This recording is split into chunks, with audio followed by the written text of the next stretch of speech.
Sometimes the most profound transformations happen when we think we have reached the absolute end.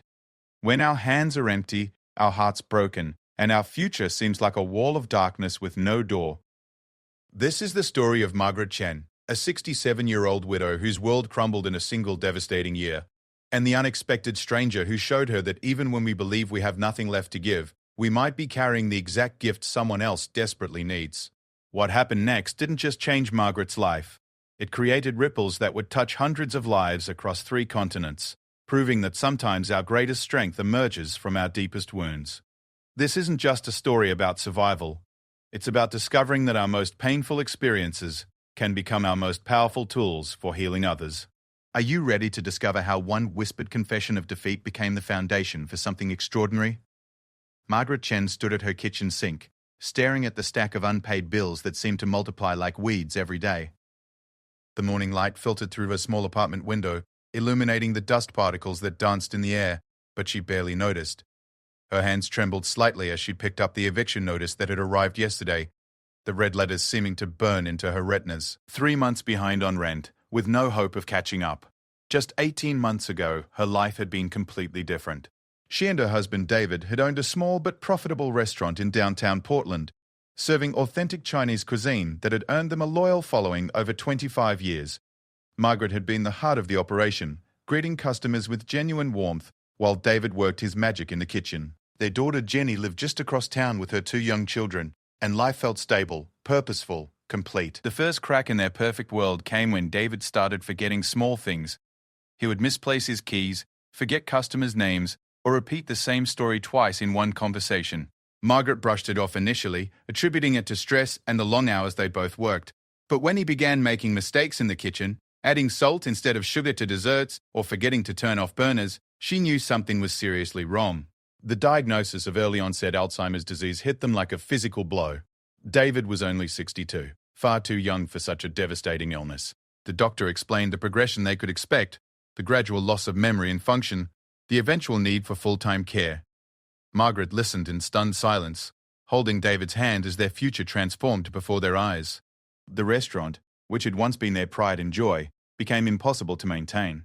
David's confusion in the kitchen created safety hazards, and Margaret couldn't run both the front and back of house alone. Customer complaints began trickling in, then pouring in. Orders were wrong, food was burned or under-seasoned, and the warm atmosphere they had cultivated over decades began to sour. Regular customers stopped coming, understanding the situation but unable to continue supporting a business that could no longer serve their needs. Margaret tried hiring help, but the cost quickly outweighed their dwindling income. The medical bills for David's care were staggering, even with insurance. Specialized medications, doctor visits, and the modifications needed to make their home safe for someone with dementia ate through their savings with frightening speed. Within 8 months of the diagnosis, they were forced to sell the restaurant at a significant loss. The buyer, knowing they were desperate and negotiating accordingly. The sale barely covered their debts, leaving them with almost nothing. They moved from their comfortable 3-bedroom house to a small 2-bedroom apartment, selling most of their furniture and possessions along the way. Margaret watched strangers carry away items that held decades of memories, each piece representing another connection to their former life being severed. David's condition deteriorated faster than anyone had predicted. The man who had once told elaborate stories about his childhood in Taiwan began struggling to remember his daughter's name. He would wake up confused about where he was, sometimes not recognizing Margaret despite their 40-year marriage. The vibrant, passionate chef who had taught her to love food became someone who needed help remembering how to use utensils. The breaking point came on a cold February morning. Margaret woke to find David standing in the kitchen, fully dressed but completely disoriented. He looked at her with genuine fear in his eyes and asked, "Who are you? What am I doing here?" The question pierced her heart more deeply than any physical pain she had ever experienced. She was losing him piece by piece, and there was nothing she could do to stop it. Jenny, their daughter, tried to help as much as she could, but she was struggling with her own challenges. Her husband had left her 6 months earlier, overwhelmed by the family crisis and his own inability to cope. She was working 2 jobs to support her children while dealing with her father's illness and her mother's growing desperation.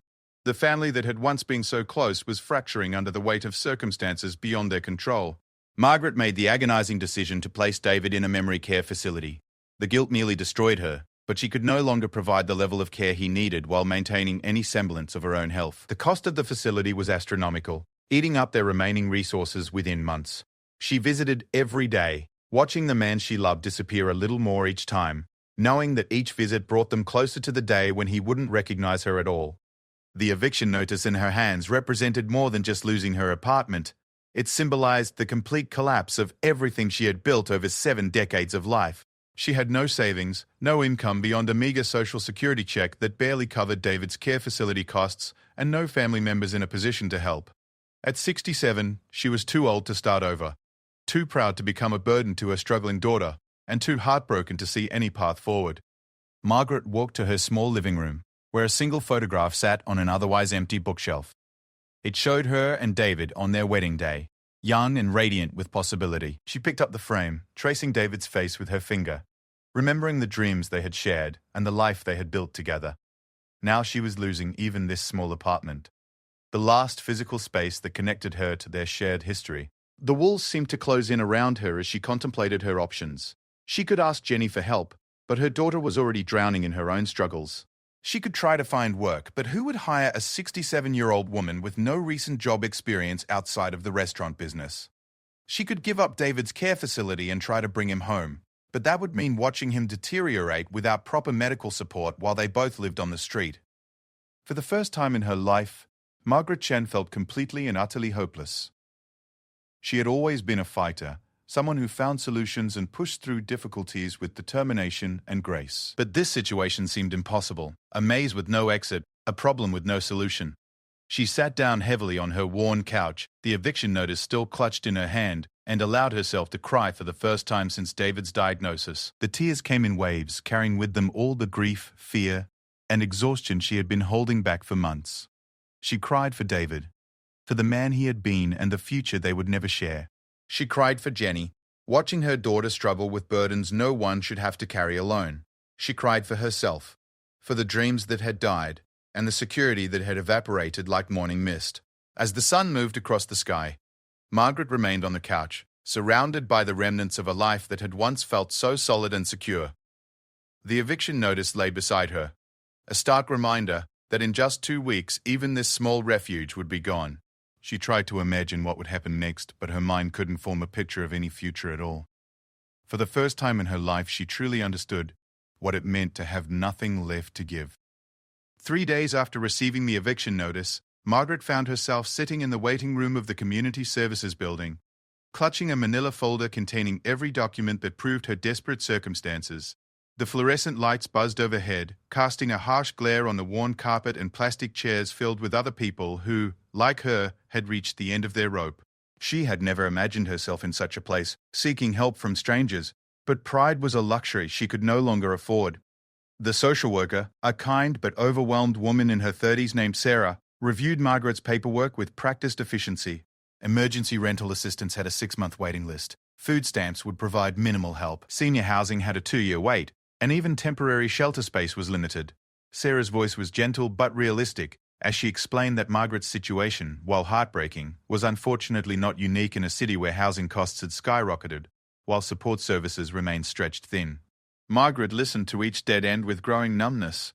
She had expected rejection, but hearing it confirmed in official terms made her situation feel even more hopeless. As she gathered her papers to leave, Sarah mentioned one last possibility. There was a small non-profit organization called Bridges of Hope that sometimes helped people in crisis situations. They didn't have much funding, but their director was known for creative problem-solving and might be worth a conversation. The address led Margaret to a converted house in an older neighborhood, its paint peeling slightly but its small garden lovingly maintained. A handwritten sign by the door read, "Bridges of Hope, everyone deserves a second chance." Margaret hesitated before knocking, wondering if this was just another dead end, wrapped in false optimism. The door opened to reveal a tall, African-American man in his mid-50s, wearing a simple button-down shirt and jeans. His name tag read Marcus Washington, Director, but his warm smile and immediately attentive manner made formal titles seem irrelevant. He invited Margaret inside, leading her to a small office cluttered with files, photographs of smiling families, and a coffee maker that had clearly seen better days. Marcus listened without interruption as Margaret told her story. his expression growing more concerned with each detail. She found herself sharing things she hadn't planned to reveal, the weight of her isolation making her desperate for someone, anyone, who might understand. When she finished, Marcus was quiet for a long moment, leaning back in his chair with his hands folded, clearly thinking. The organization was indeed limited in financial resources, Marcus explained. They had helped place 3 families in temporary housing that month alone, exhausting most of their emergency fund. But as they talked, Marcus began asking unexpected questions. What had Margaret enjoyed most about running the restaurant? What skills did she have beyond cooking and customer service? Had she ever done any volunteer work or community organizing? Margaret answered honestly, though she couldn't understand where the conversation was heading. She had loved the community aspect of the restaurant, knowing regular customers' families and celebrating their milestones. She had organized several fundraisers for local charities over the years, coordinating donated meals and recruiting other business owners to participate. During her daughter's childhood, she had volunteered extensively at school events and community festivals. Marcus's expression changed as he listened, a spark of something she couldn't identify lighting up his eyes. He excused himself and made a phone call in the next room, his voice too low for Margaret to overhear clearly. When he returned, he was carrying a thick folder and wearing an expression that mixed excitement with careful consideration. The non-profit, Marcus explained, had been struggling with a particular challenge. They had identified dozens of elderly people in the community who were isolated and struggling, many facing situations similar to Margaret's. Some were dealing with spouses' illnesses, others with financial crisis or family estrangement. The need for support was enormous, but their small staff couldn't possibly provide the individual attention each person required. Marcus had been looking for someone to coordinate a peer support program, someone who understood the challenges faced by seniors in crisis and could help build connections between people who might support each other. The position would come with a small salary, barely enough to cover basic expenses, but it would also include access to a tiny apartment above the non-profit's offices that could serve as temporary housing while Margaret got back on her feet. Margaret stared at him in disbelief. Was he offering her a job? She hadn't worked outside the restaurant in decades, had no formal training in social work or counseling, and felt completely unqualified to help anyone when she couldn't even help herself. She voiced these concerns, but Marcus shook his head with gentle conviction. The people they wanted to help, Marcus explained, didn't need someone with advanced degrees or professional credentials. They needed someone who had walked in their shoes, who understood the specific humiliations and fears that came with losing everything later in life. Margaret's experience running a business demonstrated organizational skills. Her volunteer work showed her ability to bring people together. Most importantly, her current struggle meant she could offer something no textbook could provide: authentic understanding. The conversation continued for 2 hours, Marcus outlining his vision for the program, while Margaret struggled to believe this opportunity was real. They would start small, identifying 10 to 15 seniors who were isolated or struggling, and create regular gathering opportunities. Margaret would coordinate meal sharing, organize practical support like transportation to medical appointments, and most importantly, help build genuine friendships between people who understood each other's challenges. The salary was modest, barely above minimum wage, but combined with her social security, it would be enough to cover David's care facility costs and basic living expenses. The apartment upstairs was small, just a studio with basic furnishings, but it was clean, safe, and available immediately. For someone facing homelessness, it represented a miracle. But Marcus wasn't finished. As Margaret processed this unexpected lifeline, he shared something that would prove even more transformative. The non-profit had recently received a small grant to pilot innovative approaches to senior support, and if Margaret's program showed success, there was potential for expansion. Other communities were facing the same challenges, and a successful model could be replicated, possibly even earning Margaret opportunities to train coordinators in other cities. Margaret felt dizzy with the sudden shift in possibilities. Just hours ago, she had been contemplating sleeping in her car. Now, someone was offering her not just housing and income, but the chance to turn her painful experience into something that might help others. It seemed too good to be true, and she said so directly. Marcus laughed, the first genuine laugh she had heard in months. He understood her skepticism, he said, because he had once been in a similar position. 5 years earlier, he had been a corporate executive who lost everything in a combination of company downsizing and personal crisis. Bridges of Hope had helped him rebuild, and eventually he had become its director. The organization's entire philosophy was based on the belief that people who had overcome significant challenges were uniquely positioned to help others facing similar difficulties. As Margaret prepared to leave, Marcus handed her a key to the upstairs apartment and asked her to think about the offer overnight. He needed an answer within a week, but he wanted her to be certain this was the right step. The work wouldn't be easy, he warned. She would be dealing with people in crisis, managing limited resources, and building something from scratch with no guarantee of success. Walking back to her soon-to-be former apartment, Margaret felt something she hadn't experienced in months: hope. The key in her pocket seemed to weigh nothing and everything simultaneously. She thought about Marcus's final words as she left his office. Sometimes what feels like the end is actually the beginning. Your experience has prepared you for something you never could have imagined. That night, Margaret sat in David's former chair, looking again at their wedding photograph. But instead of seeing only loss, she began to imagine possibility. What if her pain could prevent others from feeling so alone? What if the knowledge she had gained through the worst period of her life could become a bridge to help others cross their own difficult waters? For the first time since David's diagnosis, Margaret Chen fell asleep thinking about the future instead of mourning the past. Tomorrow, she would give Marcus her answer, though in her heart, she already knew what it would be. Margaret's first day at Bridges of Hope began at 7 in the morning, 3 hours before the office officially opened. She had barely slept, her mind racing with excitement and terror in equal measure.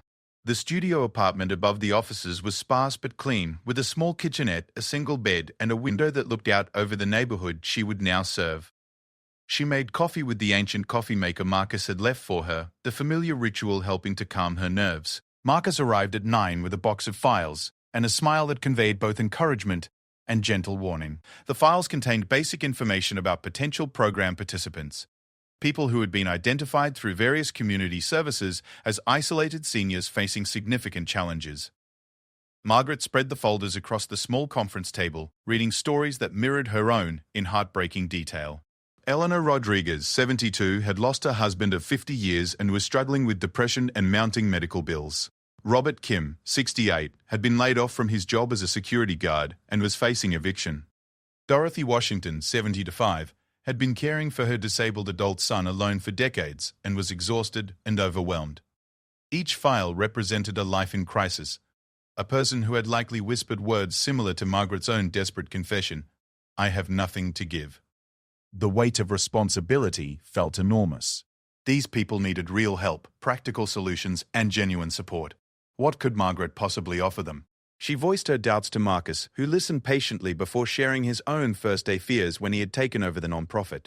The secret, he said, wasn't having all the answers but being willing to figure them out alongside the people you were trying to help. Margaret's first task was reaching out to each person on the list, introducing herself and the program concept. Marcus had suggested she be completely honest about her own situation, sharing that she too was rebuilding after losing everything.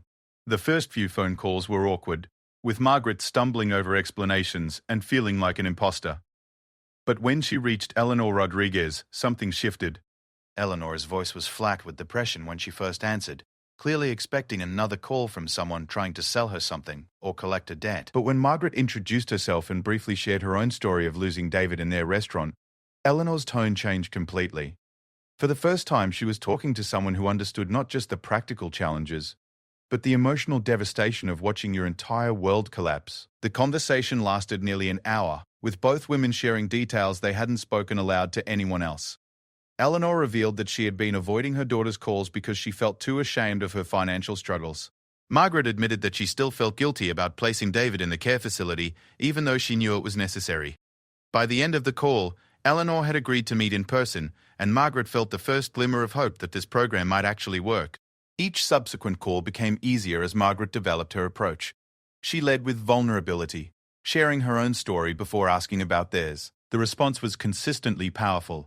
People who had felt isolated and ashamed suddenly found themselves talking to someone who had walked the same difficult path.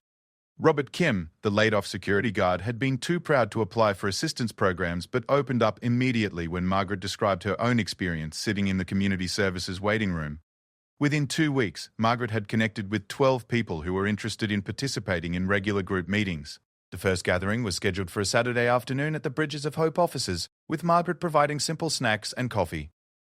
She was terrified that no one would show up, or worse, that they would come, and she would have nothing meaningful to offer them. 7 people arrived for that first meeting, each looking as nervous and uncertain as Margaret felt. She had planned an agenda focused on practical resource sharing. But as the conversation developed, something unexpected emerged. The real value wasn't in the information they exchanged, but in the connections they formed. Eleanor and Dorothy discovered they lived in the same apartment complex and began talking about sharing transportation to medical appointments. Robert offered to help another participant, James, with basic home repairs in exchange for computer tutoring. Margaret watched in amazement as these people, each of whom had felt completely alone in their struggles, began recognizing their own strength and resources. Dorothy, who had been caring for her son in isolation for years, had developed incredible organizational and advocacy skills that could help others navigate social services. Robert's experience with security work made him an excellent resource for helping elderly neighbors feel safer in their homes. Eleanor's background in bookkeeping, dormant since her husband's death, could be valuable for people struggling with financial management. The meeting ran 3 hours instead of the planned 90 minutes, ending only when the building's evening activities required the space. As participants exchanged phone numbers and made plans to help each other during the week, Margaret felt a profound shift in her understanding of what they were building. This wasn't just about providing services to people in need. It was about helping people rediscover their own capacity to give and contribute.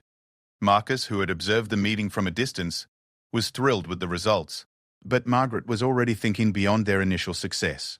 In the weeks following that first gathering, she began reaching out to local businesses and organizations, exploring partnerships that could expand the program's impact. Her experience running a restaurant had taught her the importance of community connections, and she applied those skills to building a network of support around the program participants.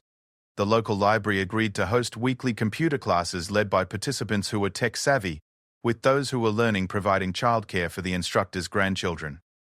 A nearby community garden offered plots to program participants, creating opportunities for physical activity and fresh food while fostering intergenerational connections with younger gardening enthusiasts. Margaret even convinced her former restaurant supply company to donate surplus ingredients for monthly cooking classes, where participants could share recipes from their cultural backgrounds while preparing meals together. But the most significant development came when Eleanor Rodriguez approached Margaret with an unexpected request. Eleanor had been feeling so much better since joining the program that her daughter, who lived across the country, wanted to start something similar in her own community. Would Margaret be willing to share information about how the program worked? That conversation sparked an idea that would transform Margaret's small local initiative into something much larger. Working with Marcus, she began documenting their approach, creating materials that other communities could adapt for their own needs. The grant funding that Marcus had mentioned was specifically intended to support replicable models, and their program was showing exactly the kind of results that funders wanted to see. Within 3 months, Margaret was receiving inquiries from senior centers, non-profit organizations, and community groups in 6 different states. Each wanted to understand how to implement their model of peer support for isolated seniors. Margaret found herself writing program guides, conducting phone consultations, and even traveling to other cities to help launch new programs. The transformation in her own life was remarkable. 6 months earlier, she had been facing homelessness and despair, feeling useless and forgotten by a world that seemed to have no place for her. Now she was working 12-hour days because she loved what she was doing, traveling to share her expertise, and earning enough money to not only cover David's care, but to start rebuilding a small savings account. But the most meaningful change was in her relationship with David's illness. Margaret had always felt that Alzheimer's had robbed her of everything she valued, destroying their life together and leaving her with nothing but loss. Now she began to see how that experience had prepared her for work she never could have imagined. Her understanding of grief, her knowledge of navigating medical systems, her experience with financial crisis, and her ability to find hope in desperate circumstances had become professional assets. During her weekly visits to David's care facility, Margaret began noticing other family members who were struggling with the same challenges she had faced. With the facility's permission, she started an informal support group for family members of dementia patients, applying the same peer support principles that had worked so well in her community program. The success stories multiplied. Dorothy Washington, who had been overwhelmed by caring for her disabled son, became a powerful advocate for caregiver support services and was eventually hired part-time by the county's Aging Services Department.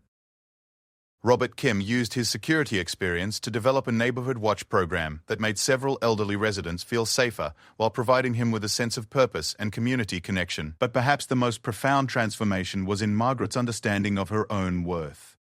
The woman who had whispered, "I have nothing to give," had discovered that her most painful experiences were actually her greatest gifts. Every challenge she had overcome had equipped her with knowledge and empathy that could help others facing similar struggles. As Margaret reflected on the journey from despair to purpose, she realized that Marcus had been right about one thing. What had felt like the end was actually the beginning. Not just of a new career or a stable living situation, but of a completely different understanding of what it meant to have something valuable to offer the world. 2 years after that first desperate meeting with Marcus, Margaret stood before an audience of 300 social workers, non-profit directors, and community advocates at the National Conference on Aging. The conference room buzzed with conversation as people settled into their seats, notebooks and laptops ready to capture insights from her presentation titled Turning Crisis into Community, a Peer Support Model for Isolated Seniors.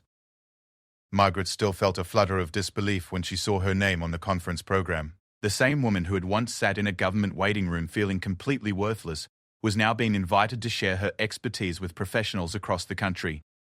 But as she looked out at the audience, she recognized something familiar in many faces. The exhaustion and frustration that came from trying to help people with inadequate resources and overwhelming need. The presentation began with Margaret sharing her own story, just as she had learned to do in those first phone calls to program participants. She talked about the restaurant, David's illness, the financial collapse, and that moment of absolute despair when she felt she had nothing left to give. The room grew completely silent as she described sitting on her couch with the eviction notice, crying for the future she would never have. But then Margaret shifted to what had happened next, how Marcus's unexpected job offer had revealed possibilities she never could have imagined. She shared data from their program. Over 200 seniors served across 12 cities, with documented improvements in depression scores, decreased emergency room visits, and significantly reduced isolation. More importantly, she shared stories of transformation that the numbers couldn't capture. Eleanor Rodriguez, who had been avoiding her daughter's calls out of shame, was now a regional coordinator for the program, helping launch new groups across 3 states. Dorothy Washington had become such an effective advocate that she had been appointed to the city's Commission on Aging. Robert Kim had not only found stable employment, but had also started a non-profit focused on job placement for older workers facing age discrimination. The audience was clearly engaged, asking detailed questions about implementation strategies, funding models, and evaluation methods. But Margaret noticed that the most intense interest came when she talked about the philosophical foundation of their approach, the belief that people who had survived significant challenges possessed unique wisdom and strength that could benefit others facing similar struggles. During the lunch break, Margaret was approached by Dr. Gray. Sarah Chen, a researcher from the University of California who was studying social isolation among elderly populations. Dr. Chen had been following Margaret's program from a distance and was impressed by both the outcomes and the cost-effectiveness of the peer support model. She had a proposal that would take Margaret's work to an entirely new level. Dr. Chen had secured a significant research grant to study innovative approaches to senior isolation, and she wanted to partner with Margaret to conduct a rigorous evaluation of the peer support model while expanding it to 25 new communities. The partnership would provide substantial funding for program implementation while generating the kind of research evidence that could influence national policy on aging services. Margaret felt overwhelmed by the scope of what Dr. Chen was proposing. They were talking about serving thousands of people, training hundreds of coordinators, and potentially influencing how the entire country approached senior support services. It seemed impossibly far from her small apartment above the Bridges of Hope offices, though she had since moved to a larger place as her income had grown. But Dr. Chen pressed further with an even more ambitious vision. The preliminary research suggested that the peer support model could be adapted for other populations facing crisis and isolation.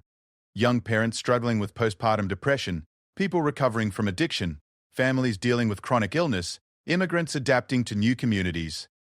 All of these groups might benefit from the same basic approach that had proven so effective with isolated seniors. The conversation continued through the afternoon, with Dr. Chen introducing Margaret to other researchers, policy advocates, and non-profit leaders who were interested in collaborative work. By the end of the day, Margaret had committed to a 3-year research partnership that would establish her as the National Director of Peer Support Programming for multiple organizations. The expansion was both exhilarating and terrifying. Margaret found herself hiring staff, managing budgets that seemed enormous compared to her early days, and traveling constantly to provide training and consultation. The small studio apartment above the Bridges of Hope offices became her secondary residence, while she rented a larger place that could serve as both home and office for her growing operation. But the most meaningful aspect of the expansion was the opportunity to see their model adapted for different communities and challenges. In Phoenix, a group of military veterans used the peer support framework to help other veterans transition to civilian life. In Miami, mothers who had lost children to violence found healing through supporting other grieving families. In Seattle, people who had experienced homelessness created a program to help others navigate housing services and rebuild their lives. Each adaptation proved that Marcus had been right about the fundamental principle. People who had survived difficult experiences possessed unique qualifications to help others facing similar challenges. The pain that had once felt like a burden or a source of shame could be transformed into a powerful tool for healing and connection. Margaret's relationship with David's illness continued to evolve during this period. His condition had progressed to the point where he rarely recognized her during visits, and conversations were no longer possible. But instead of feeling only lost during these visits, Margaret began to see how their shared experience of Alzheimer's had equipped her to help hundreds of other families navigate the same devastating journey. She had developed a specialized program for dementia caregivers that was being implemented in care facilities across the country. The program paired experienced caregivers with those who were newly dealing with a diagnosis, providing both practical support and emotional understanding that professionals, no matter how well trained, simply couldn't offer. Jenny, Margaret's daughter, had watched her mother's transformation with a mixture of pride and amazement. The woman who had seemed so broken just a few years earlier was now traveling the country, speaking at conferences, and building something that was helping thousands of people. But more importantly, Jenny could see that her mother had found genuine peace with their family's struggles. The financial stability that came with Margaret's new role had allowed Jenny to reduce her work hours and spend more time with her own children, strengthening family bonds that had been strained during the crisis years. Margaret's grandchildren, who had barely known her during the darkest period, now looked forward to her visits and loved hearing stories about the people she helped through her work. But perhaps the most significant validation of Margaret's journey came through an unexpected source. During a program evaluation interview, one of the original participants from her first support group was asked to describe the impact of the peer support program on his life. Robert Kim, the former security guard who had been facing eviction when they first met, gave an answer that brought Margaret to tears when she read the transcript. "Before I met Margaret," Robert had said, "I thought my life was over. I was too old to matter, too poor to contribute, too broken to help anyone else. But Margaret showed me that everything I had been through had prepared me to help other people going through the same things. She helped me understand that my struggles weren't failures, they were qualifications." The research results from Dr. P.R. Chen's study exceeded everyone's expectations. Participants in the peer support programs showed significant improvements across multiple measures of well-being, social connection, and life satisfaction. Healthcare costs decreased as people became more proactive about their health and had better support systems. Most remarkably, many participants transitioned from being service recipients to service providers, becoming volunteer coordinators, advocates, and community leaders. The study's findings were published in several prestigious journals and caught the attention of federal agencies responsible for aging policy. Margaret found herself testifying before Congress about the potential for peer support programs to address the growing crisis of social isolation among older Americans. The woman who had once felt invisible and worthless was now being consulted on national policy decisions. As Margaret prepared for her third annual conference presentation, she reflected on the unexpected trajectory of her life. The restaurant was gone, David was lost to Alzheimer's, and the comfortable retirement she had planned would never exist. But the life she had built from the ashes of those losses was richer and more meaningful than anything she could have imagined during her years of stability. The conference room was packed again, this time with over 500 attendees eager to learn about peer support programming. But as Margaret stepped to the podium, she wasn't thinking about the audience, or the research findings, or the policy implications of her work. She was thinking about all the people who had whispered words similar to her own desperate confession, "I have nothing to give." She was thinking about how profoundly wrong those words had been, and how many lives could be transformed if more people understood that their deepest struggles might actually be their greatest gifts. 5 years after her first desperate meeting with Marcus, Margaret Chen stood in the garden behind the original Bridges of Hope building, now expanded to occupy 3 connected houses on the same street. The spring morning was crisp and bright, and she could hear the voices of participants from various support groups gathering for their weekly meetings. The sound filled her with a deep satisfaction that had nothing to do with professional achievement and everything to do with human connection. Today was special for multiple reasons. Margaret was preparing to transition from her role as national director to a new position as senior advisor, allowing her to focus more on direct program development and spend time with the communities that had started this entire journey. More importantly, today marked the official opening of the Margaret Chen Institute for Peer Support, a training center that would prepare coordinators from around the world to implement their model in their own communities. The institute was housed in a renovated community center, donated by a local businessman whose elderly father had been transformed through participation in one of Margaret's early programs. The building contained classrooms, meeting spaces, and temporary housing for trainees who traveled from other cities and countries to learn their methods. Above the entrance, a simple plaque read, "From our deepest struggles come our greatest gifts." Margaret walked through the institute's halls, observing the various training sessions in progress. In one room, a group of coordinators from rural communities were learning how to adapt the urban model for areas with limited transportation and scattered populations. Another room held social workers from 3 different countries, working together to address cultural differences in how grief and loss were understood and processed. But the most meaningful training session was happening in the smallest room, where Eleanor Rodriguez was teaching a group of new coordinators the foundational skills of peer support. Eleanor had become one of Margaret's most trusted colleagues, her transformation from depressed widow to confident leader serving as a powerful example of the program's potential. Eleanor was sharing her own story with the trainees, describing the isolation and shame she had felt after her husband's death and how Margaret's first phone call had changed everything. The trainees listened intently, many of them nodding in recognition of experiences they had lived themselves. This was the heart of their model. People teaching others not from textbooks but from lived experience, wisdom earned through survival and growth. Margaret slipped into the back of the room as Eleanor concluded her presentation. "The most important thing Margaret taught me," Eleanor was saying, "was that I didn't need to have all the answers or to have completely healed from my own struggles before I could help someone else. Sometimes the most powerful thing you can offer is just saying, 'I understand what you're going through, and you're not alone.'" After the training session ended, Margaret found herself in conversation with Dr. Martinez, a psychiatrist from Mexico City who was adapting their peer support model for trauma survivors in his community. His questions were thoughtful and challenging, pushing Margaret to articulate principles she had developed through intuition and experience rather than formal training. Dr. Martinez was particularly interested in the long-term outcomes of peer support participation. Margaret shared data from their 5-year follow-up studies showing sustained improvements in well-being, but she also told him stories that numbers couldn't capture. Dorothy Washington had not only thrived in her advocacy role, but had also reconciled with family members from whom she had been estranged. Robert Kim had married a fellow program participant, and together they had started a small business providing handyman services to seniors. But perhaps the most remarkable long-term outcome was the ripple effect of transformation that extended far beyond program participants. Children and grandchildren of people who had found new purpose through peer support reported significant improvements in their own family relationships.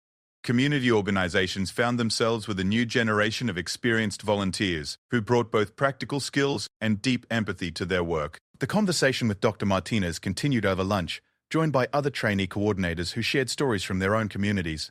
Margaret listened to descriptions of programs in rural Nebraska, inner-city Detroit, suburban Phoenix, and coastal Maine, all using the same basic principles but adapted for local needs and cultures. The diversity of implementation was exactly what she and Marcus had hoped for when they first started documenting their approach. After lunch, Margaret had a standing appointment that remained one of her most important weekly activities: visiting David at the memory care facility. His condition had continued to deteriorate, and he now required full-time assistance with all basic activities. Most days he showed no signs of recognizing her, but she continued these visits because they grounded her in the original source of her transformation. Today, as she sat beside David's chair in the facility's garden, Margaret reflected on how her understanding of their relationship had evolved. For years she had seen his illness only as loss, the loss of the man she loved, the loss of their shared future, the loss of the life they had built together. Now she was able to hold that loss alongside a deep gratitude for how their experience had prepared her for work that had meaning beyond anything she had previously imagined. A gentle touch on her shoulder interrupted her reflection. She turned to find Maria Santos, whose husband was also a resident at the facility. Maria had joined Margaret's support group for dementia caregivers 2 years earlier and had since become a co-facilitator, helping other families navigate the complex emotions and practical challenges of loving someone who was disappearing into Alzheimer's. Maria sat down beside Margaret, and they fell into comfortable conversation about the upcoming expansion of their caregiver support program. The facility's social worker had requested help developing programming for the many family members who were struggling with guilt, grief, and isolation, similar to what both women had experienced. Their peer support model was proving as effective with dementia families as it had been with isolated seniors more generally. As visiting hours ended, Margaret prepared to leave the facility, but not before stopping by the room where their support group would meet later that week. The space had been transformed from a sterile conference room into a warm, welcoming environment with comfortable seating, soft lighting, and photographs of participants with their loved ones from healthier times. It was a physical representation of how peer support could create healing spaces even in the midst of ongoing loss. Driving back to the Institute, Margaret thought about the phone call she had received that morning from Marcus, who was now directing a national network of peer support organizations inspired by their original model. He had called to share news that their approach was being implemented internationally, with programs starting in Canada, the United Kingdom, and Australia. The simple idea of connecting people through shared experience was crossing cultural and national boundaries. But Marcus had also shared more personal news. After 5 years of watching Margaret's transformation and the ripple effects of her work, he had decided to write a book about the power of turning crisis into purpose. He wanted to tell the stories of people like Margaret, Eleanor, Dorothy, and Robert, people who had discovered that their most painful experiences could become their most valuable gifts to others. The book would explore the broader implications of peer support as a model for community healing and resilience. Marcus believed that their approach offered insights not just for social services, but for how society could better support people through inevitable life challenges.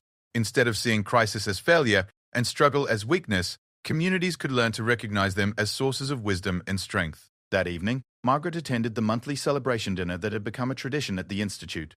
Program participants, coordinators, volunteers, and supporters gathered to share meals and stories, celebrating successes and supporting each other through ongoing challenges. The dinner was held in the Institute's large meeting room, with tables arranged to encourage conversation between people who might not otherwise meet. Margaret found herself seated between James Chen, a retired teacher who had overcome severe depression through program participation and now led support groups for other men facing mental health challenges, and Dr. Sarah Kim, a researcher who is documenting the cost-effectiveness of peer support programming for health insurance companies. Their conversation ranged from practical implementation details to philosophical questions about the nature of healing and community. As the evening wound down, Margaret was approached by Sarah, the social worker from Community Services who had first suggested she contact Bridges of Hope 5 years earlier. Sarah had become a close friend and collaborator, helping to identify new program participants and connecting Margaret's work with other community resources. Sarah had news that brought Margaret's journey full circle. The Community Services Department was implementing a new approach to crisis intervention based directly on Margaret's peer support model. Instead of simply providing information about available resources, they were training people who had successfully navigated various challenges to provide peer support to others facing similar situations. The program would be called Bridges to Bridges, acknowledging its roots in Margaret's original work, while recognizing that it had grown beyond any single organization. Sarah wanted Margaret to help design the training curriculum and serve as a consultant for the launch, bringing her work back to the place where she had first sought help in her darkest hour. As Margaret drove home that night, she passed the apartment building where she had lived during those desperate months before meeting Marcus. The building looked the same, but her perspective had been completely transformed. She no longer saw it as a symbol of failure and loss, but as the place where she had learned one of life's most profound lessons, that having nothing left to lose could actually mean having everything left to give. Her phone buzzed with a text message from Jenny, her daughter, sharing a photo of Margaret's granddaughter working on a school project about community heroes.